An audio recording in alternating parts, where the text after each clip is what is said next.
The U.S. government is using hunger as a weapon, starving millions of civilians. The Donald Trump administration has imposed a medieval-style siege against the tiny island nation of Cuba, and even the Wall Street Journal, which is very anti-Cuba. NuestraAmericaflotilla.org chatter showed there you can donate. I want to support the Nuestra America Flotilla or directly to Cuba in whatever way you can find. Acknowledged that life in Cuba is subscribe now. grinding to a halt under this extreme oil blockade that the U.S. has imposed. Now, the blockade against Cuba is not new. This goes back more than 60 years. But Trump has taken it to a whole new level and prevented Cuba from getting access to any oil to try to collapse the economy. This means that Cuba has been forced to shut down schools and government offices and I guess it didn't work. And public transportation and international flights have been canceled. And Western media outlets are asking, how long before Cuba collapses? This is the goal of the U.S. government. It is medieval-style siege warfare to collapse the entire country. And when I say the U.S. government is using hunger as a weapon, I'm not in any way exaggerating. This was openly admitted by a U.S. Congress member, Representative Maria Elvira Salazar from Miami, Florida. She is a far-right Republican and a close ally of Donald Trump. And on Twitter, Salazar has been openly calling to starve women and children in Cuba. Again, I'm not in any way exaggerating. This is one of her tweets, translated from Spanish. She only posted it in Spanish, but she said, the U.S. must deny oxygen to Cuba, to deny every dollar, every trip, to stop everything. No more tourism, no more remittances. And then she added, quote, it's devastating to think about a mother's hunger, about a child who needs immediate help, end quote. She is admitting, without hiding it at all, that the goal of the U.S. empire is literally to starve women and children to bring about total collapse of Cuba's economy and society in order to overthrow Cuba's revolutionary government. It's not just the government that is suffering from this criminal blockade that the U.S. has imposed on Cuba. There are 11 million Cubans in the country, and they're all suffering. This is extreme collective punishment. The peace activist and journalist Medea Benjamin has been in Cuba and writing about her experience. She's been interviewing people in Cuba. She interviewed a mother who's a hairdresser in Cuba's city of Holguin, who said the following through tears, quote, you can't imagine how it touches every part of our lives. It's a vicious, all-encompassing spiral downward. With no gasoline, buses don't run so we can't get to work. We have electricity only 3 to 6 hours a day. There's no gas for cooking, so we're burning wood and charcoal in our apartments. It's like going back 100 years.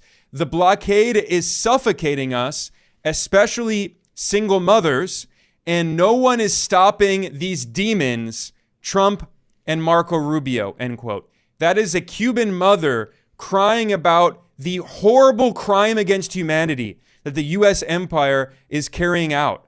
The U.S. is the most powerful country on earth, and it is doing everything it can to try to crush a small island nation of 11 million people, to send the lives of the people of Cuba back 100 years, to starve them, to try to destroy their country. This is absolutely barbaric and monstrous.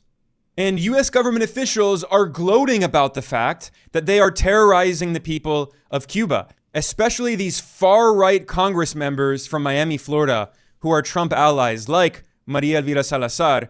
They're openly saying, do not travel to Cuba. They want to crush the country. They're boasting that there is no electricity, no food, no medicine, only blackouts and hunger. Not mentioning that that's the intentional goal. They're intentionally causing blackouts and shortages and hunger.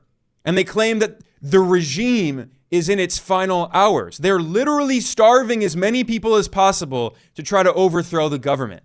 Here I'm looking at a tweet from a Cuban journalist who lives inside Cuba, and he's been talking about how the U.S. blockade has totally paralyzed the education system. He noted that ever since the revolution in 1959, education has been public, free, and universal up to and including the university level. But now Trump's total blockade has paralyzed universities. Literally, the U.S. is taking away the right to study from children and young people in Cuba, directly harming the people. And this is deeply ironic because the U.S. constantly claims to be the richest country on earth, and yet universities are not free in the U.S. They're insanely expensive. There are young people who spend hundreds of thousands of dollars and then go into debt for decades to try to get education in the U.S. So now that the U.S. doesn't provide higher education for free to its people. Her middle name is Elvira, but she's not cool like the real Elvira, Mistress of the Dark.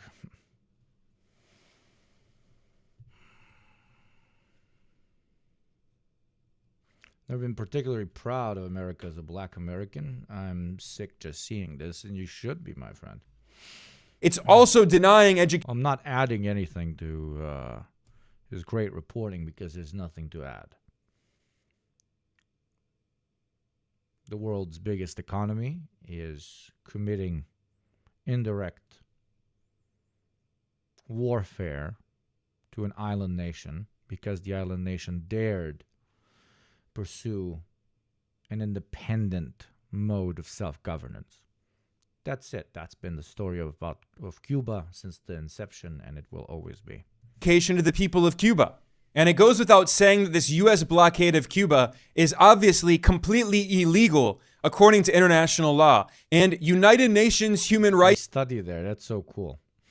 It's crazy. Experts have publicly condemned this outrageous medieval siege. UN human rights experts emphasized that the U.S. fuel blockade on Cuba is, quote, a serious violation of international law, end quote. And Trump's defenders have been saying, fine, if Cuba... That's cool, bro. I'm a proud alma mater. That's very cool, my friend. And I'm sorry to see what's happening to your school and your country. Cuba can't trade with the U.S., why don't they trade with other countries? Well, because the U.S. government, Trump himself, is openly threatening to impose tariffs and sanctions on other countries and foreign companies that sell oil to Cuba. This is not just about Cuba. The U.S. is threatening all countries and all foreign companies on Earth to try to prevent everyone from doing business with Cuba and selling Cuba oil to starve the entire country. And these UN human rights experts emphasized that, quote, there is no right under international law to impose economic penalties on third states for engaging in lawful trade with another sovereign country, end quote. The U.S., again, is a total rogue state, blatantly spitting. Proof number 700,370,544,785 about how international law is irrelevant in unipolarity, where there is nobody big enough to execute the law upon subjects that are larger than the law itself. AKA, nobody's bigger than the states, so who the fuck is supposed to police the states? It doesn't have to be the states. It can be any other republic, country, nation, organization, group, corporate entity. Whenever there is no balance of power, then there is no internationalism, then there is no sovereignty, then there is no even independent state.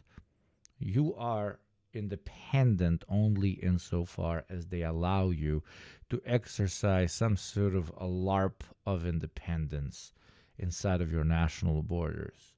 This, of course, does not apply to countries that have nuclear weapons. They can exercise larger levels, still limited, but larger levels of independence. If you're a true internationalist, if you don't want the whole planet to just be the United States of America, then you would be anti-unipolarity. In the face of international law, clearly violating the sacred principles of sovereign equality, non-intervention, and self-determination, which are very clearly written in the UN Charter. These UN human rights experts warned that the illegal U.S. blockade of Cuba, quote, could lead to a severe humanitarian crisis, end quote. And this is an example of, quote, the collective punishment of civilians, end quote. UN human rights experts demand that the U.S. immediately lift its blockade, but there will be no consequences for the U.S. rogue regime because the U.S. has veto power in the UN Security Council, so Washington doesn't care about international law, and it certainly doesn't care about human rights and sovereignty. And to be clear, I should stress that obviously this policy did not start under Donald Trump. The U.S. empire has been desperately trying to overthrow the Cuban government ever since the revolution in 1959. In 1961, the CIA organized a failed invasion known as Bay of Pigs. And back in 1960, just 1 year after the revolution, some U.S. State Department officials admitted what their strategy was. In a declassified cable, they acknowledged that the majority of Cubans supported the revolutionary leader Fidel Castro, and therefore the U.S. empire concluded that, quote, the only foreseeable means of alienating internal support is through disenchantment and disaffection based on economic dissatisfaction and hardship, end quote. Then they went on. The most classic Cold War approach, and one could even argue like medieval starvation of the castle by surrounding it approach. It is especially interesting in all the worst ways to analyze when it is done upon a nation that whose economic system is an alternative to capitalism. Because usually when you're starving them, you're telling them they're starving because the system they follow is inefficient. But the only reason it's inefficient is because it is isolated and under sanctions. They've done this to fucking everyone. But it is additionally extra difficult for the Cubans because of their size, their location, their proximity.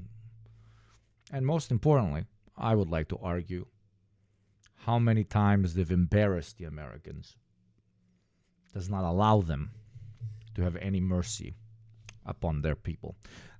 That, and you literally have Cuban fascists in government in America. You know, Americans will tell you these great stories about how American sovereignty has to be protected from adversarial powers taking control over America's interests and steering its government, you know. Hussein Obama, the Muslims are coming. They're going to take over the White House and do some crazy shit. But they don't talk about how children of, or sometimes they themselves, are fascists that have been kicked out of Cuba. They become American citizens, that have become American politicians, and the entirety of their spiel, the entire scope of their political ideology is using American taxpayer money to destabilize a foreign country. How are you not calling that? How are you not calling that a infiltration of American government? Let me repeat that. You have foreign nationals and their children infiltrating the highest echelons of political halls of power, who then steer the country, the president himself, towards fighting a sovereign nation and potentially helping their cousins get back in power. I'm talking about the Gusanos here. Huh? How is that not treasonous behavior? They're more Cuban than they are American, unironically. Marco Rubio, what has he dedicated most of his life to?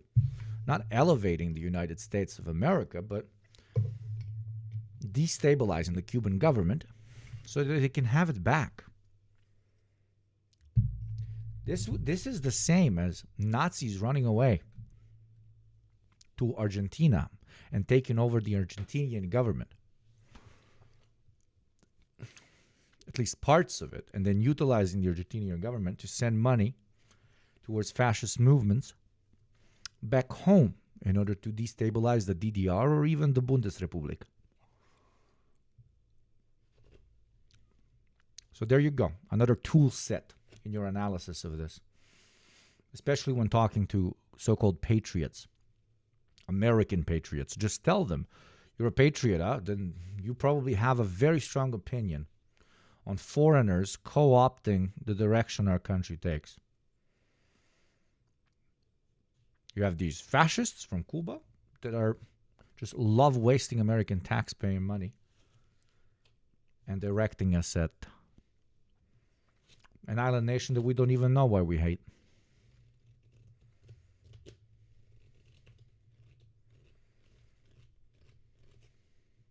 Always hated how Hispanic Latin folks were rude as fuck to others, especially Haitians in Miami. Oh, yeah. Explaining what the intention of the illegal U.S. sanctions and embargo against Cuba was. The intention was, quote, every possible means should be undertaken promptly to weaken the economic life of Cuba, end quote. That has been their goal for more than 60 years, weaken the economic life of Cuba. Hell yeah! I got a random 2187 subscription, getting me closer to 3,000. As we all know, a Twitch streamer and his community that does not reach 3,000 is unserious. Those who have 3,000 are very serious. Numbers matter. Success, hierarchy, class, all matters. Subscribe, subscribe, subscribe.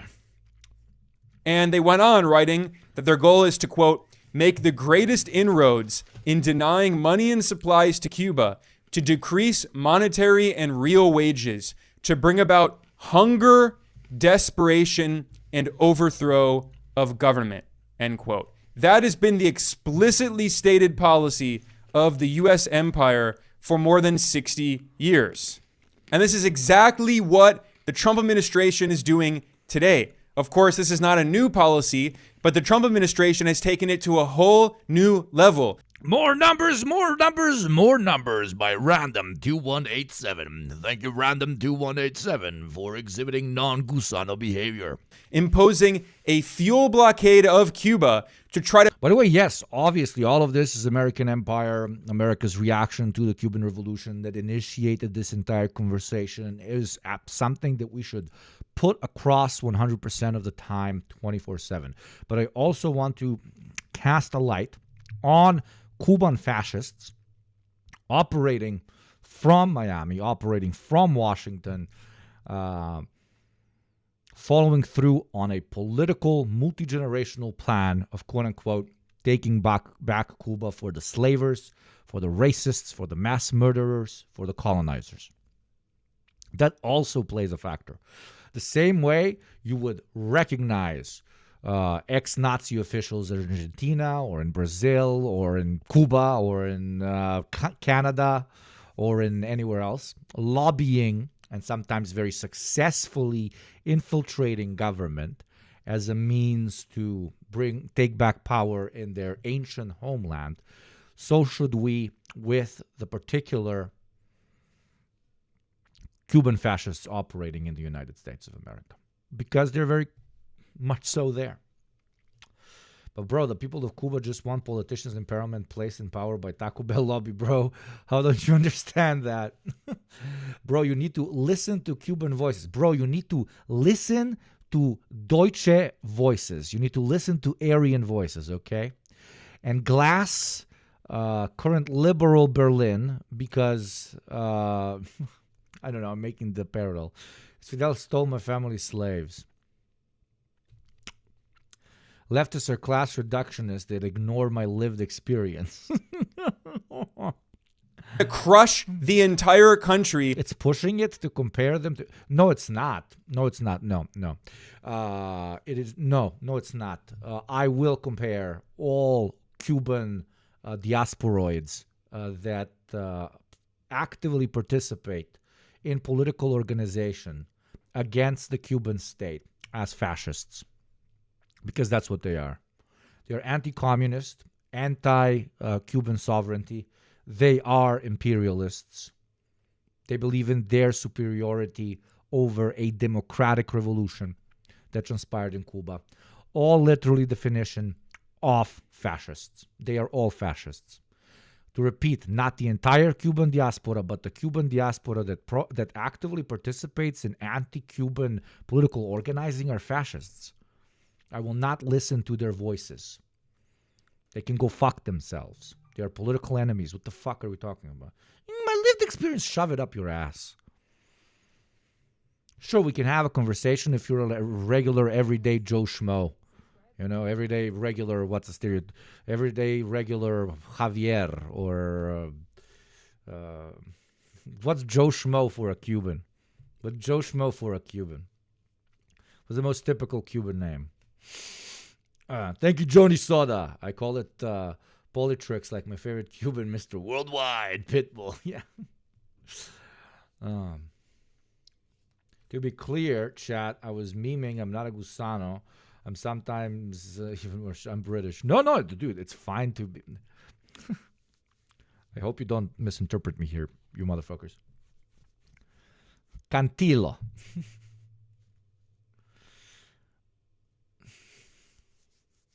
No, what I meant is like, what's a very typical Cuban name? Cuban Joe Schmo is just Fidel. Oh, come on. That's the only Cuban you know. You want to talk about Cuba? List all Cubans.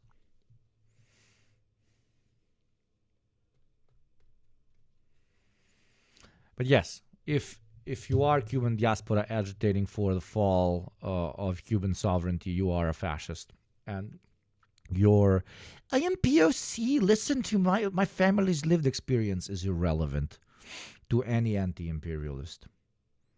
There is no difference between you and a child of somebody who ran away from Nazi Germany talking to you about how not all Wehrmacht soldiers were actually that bad. There's no difference between you and that. There's no difference. Next.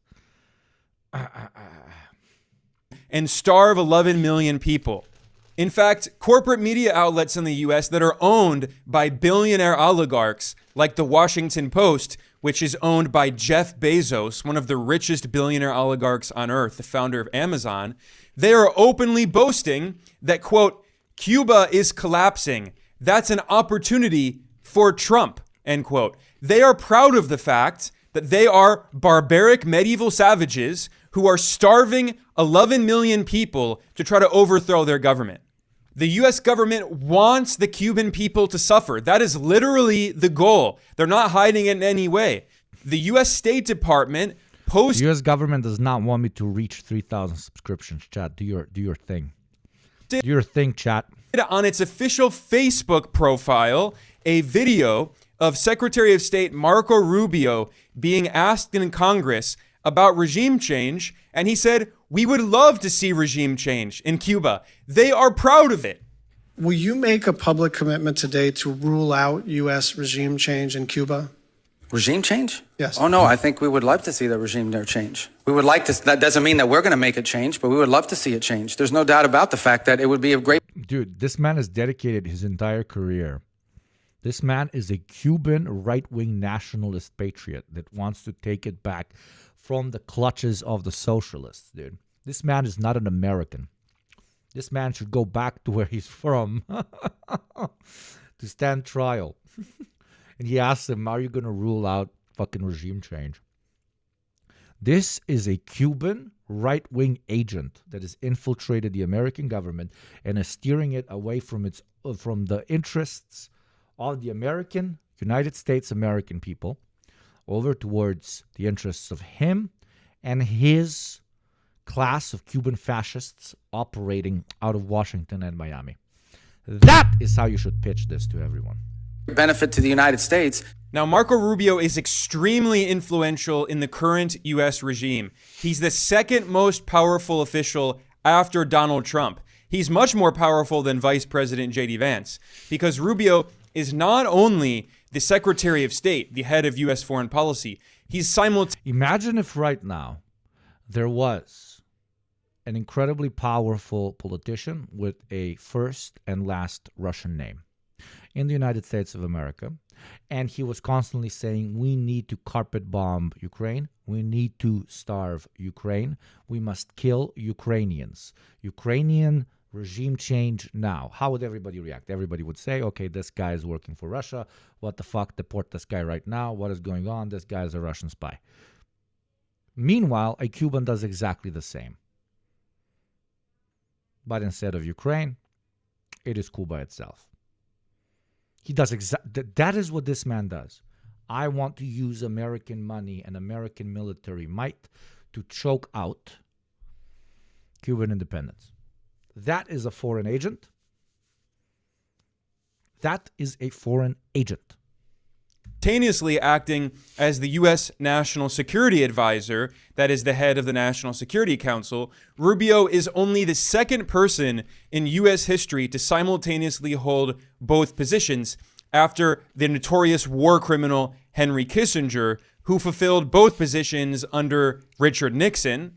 But it's not just that. Marco Rubio is also the acting chief of USAID, the so-called U.S. Agency for International Development. So Rubio has been given extreme power to oversee U.S. foreign policy. And Rubio is a lifelong, extreme neoconservative war. Like Cuban fascist diaspora has like every Nazi man's wet dream, but actually successful. You know how Nazis fantasize that there is a superstate, like a hidden operation of extremely powerful and wealthy Nazis? Probably there is, but still, we don't have proof of it yet. That want to see, Adolf Hitler, specifically Adolf Hitler's like worldview come to fruition. And they operate in the shadows and they influence governments, especially the American government and so on. Well, the Cubans unironically have that. They have developed that. The Cubans have that. The Cuban right-wingers, I mean. This is the second most influential man in the United States when it comes to the State Department. I'm not talking about large capital. And he's a Cuban right-winger that is steering the entirety of the country. He unironically is shadow government. Hawk, who has obediently supported every single U.S. war of aggression, and he is especially obsessed with overthrowing the revolutionary Cuban government. This is a lifelong personal obsession for him. He is the children of wealthy right-wing Cuban immigrants who voluntarily moved to Florida, although he has lied about it. Earlier in his career, he claimed for a long time that his parents were supposed refugees of communism who supposedly fled Fidel Castro, which was a total lie. His parents were very wealthy and they voluntarily moved to Florida before the victory of the Cuban Revolution in 1959. And the community that Rubio is from in Miami, Florida, is the heart of the far-right, corrupt Cuban oligarchs, the elite. Yep. Some of whom were slave owners and big landlords, and they worked with the mafia, and they moved. Literally the Cuban Gestapo, bro. Please, I'm giving you such good framing. I'm giving you such good framing of Marco Rubio and Gusanos in general. Proactive American organizers in the Cuban diaspora. I'm giving you such good framing. They are the Cuban Gestapo living in exile. And they are influencing American foreign policy, bro.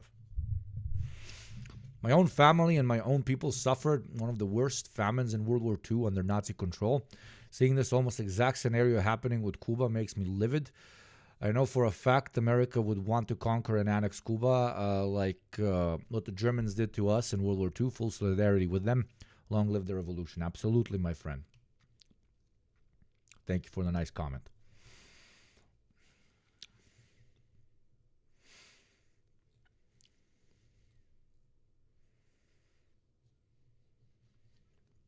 I just want you all to be very careful and not like paint all Cuban diaspora people like this. I'm talking about people who participate in politics. What is it? My producer is saying it's the 2-hour 30 mark. Well, I'm failing a lot today. I'm kind of bad at it. I'm failing at doing the grift pitch. because my pitch was 3,000. It is a pretty number. You should subscribe. $6 a month, free through Prime. Pay your taxes, exclamation point tax. Only 2 Westerners have paid their tax today. There's like 500 motherfuckers in here. Some of you probably even rich Cusanos, and you're not paying your Western taxes. That's nasty. And developing world chatters. Come on, let's show them just how cheap as fuck they are. Show them with them. Come on, give it to me. Give it to me. Developing world taxes. Let's fucking go. Florida ma'am. Yo, what the fuck? That's a crazy name. Dale. I'm going to start speaking Spanish. These numbers got to go up to 3,000. Or I'm going to sick, like, I don't want to sick Cuphead on you because Cuphead has been begging me to sick her on you. Oh, Jesus Christ, she's already doing it. What is it? 30 subs by hour 3? That's what, in 25 minutes? Or you will be made to suffer 5 minutes of emote-only chat. Well, there you go. There you go. When you don't listen to me, you get the Cuphead. Why, you're gonna literally like fucking emote-only it for 5 minutes. Jesus Christ. Chats and KVD, bro. To Miami, Florida, and previously they worked closely with the corrupt right-wing dictator of Cuba, Fulgencio Batista, who is a U.S. puppet who ruled Cuba with an iron fist, with a brutal dictatorship, and he had a very close relationship with the mafia. And Rubio is linked to some of these crime networks in Miami, Florida. By the way, Rubio lived with his brother-in-law, who was a prolific cocaine trafficker, a drug lord, who was imprisoned for trafficking drugs.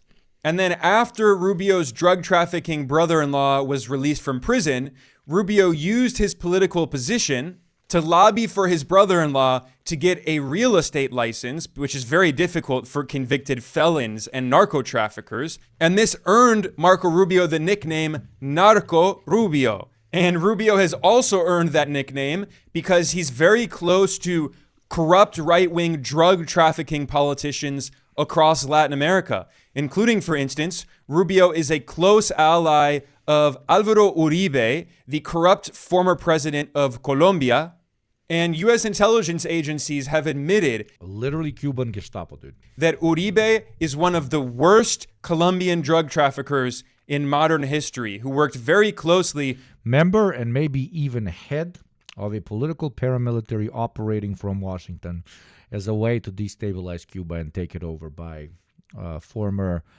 pro-American right-wing political organizations and groups with direct ties to narco cartels. You can't write this. You can't write this. It's 10 out of 10. With the Medellin cartel and Pablo Escobar. And not just that, Marco Rubio is also a close political ally of the right-wing former dictator of Honduras, Juan Orlando Hernandez. And in fact, Rubio was one of the people who convinced Donald Trump to pardon this convicted drug dealer, one of the worst drug traffickers in modern history, Hernandez, who was released from a U.S. prison because Trump freed him. So Narco Rubio is overseeing U.S. foreign policy, and he and the Miami Mafia are desperate to get control of Cuba once again so they can exploit the country and turn it into a new Epstein Island for U.S. elites. They've been trying to do this for decades, and they think that now, with Donald Trump in the White House, this is the perfect opportunity. This has obviously been one of Rubio's top priorities. In fact, on the 31st of January, just 11 days after the new Trump administration, around the world, we're hearing